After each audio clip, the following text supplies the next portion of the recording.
धुळे जिल्ह्यातील नगाव व देवभाणे दरम्यान HP पेट्रोल पंपाजवळ मुंबई आग्रा महामार्गालगतच्या एका शेतात शासकीय दवाखान्यात वापरासाठीच्या स्युक्रल सस्पेन्शन औषधाच्या अनेक बॉटल्स फेकून दिलेल्या अवस्थेत आढळून आल्याने मोठी खळबळ उडाली आहे।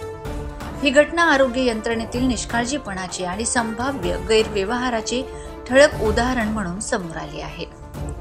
सुक्रल सस्पेन्शन हे औषध गॅस्ट्रिक अल्सर आणि आम्लपित्तावर वापरले जाते आणि रुग्णालयातून मोफत वाटपासाठी शासनाकडून उपलब्ध करून दिले जाते।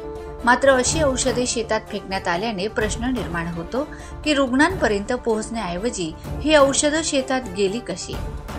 या प्रकारामुळे आरोग्य खात्याच्या कार्यपद्धतीवर मोठा प्रश्नचिन्ह निर्माण झालाय। ही औषधे कालबाह्य नव्हती तरीही मुद्दामच रुग्णांना न देता विक्रीसाठी बाहेर टाकण्यात आली की काय याचा तपास होणे अत्यावश्यक आहे।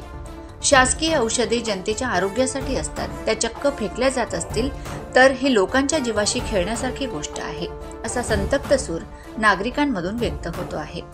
या प्रकाराची चौकशी करून त्या औषधी बाटलीवरून बॅच नंबरच्या आधारे दोषी अधिकाऱ्यांवर कठोर कारवाई करण्याची मागणी सध्या जोर धरत आहे। या प्रकरणात कोणतीही गाफीलपणा खपवून घेतली जाणार नाही, असा इशारा आरोग्य विभागाने द्यायला हवा। ही घटना केवळ औषध फेकण्याची नाही तर संपूर्ण आरोग्य व्यवस्थेतील गढूळपणावर बोट ठेवणारी गंभीर बाब आहे। आता बघावे लागेल की प्रशासन या प्रकारात कोणती पावले उचलते। माझा खानदेश न्यूज ब्युरो शिरपूर।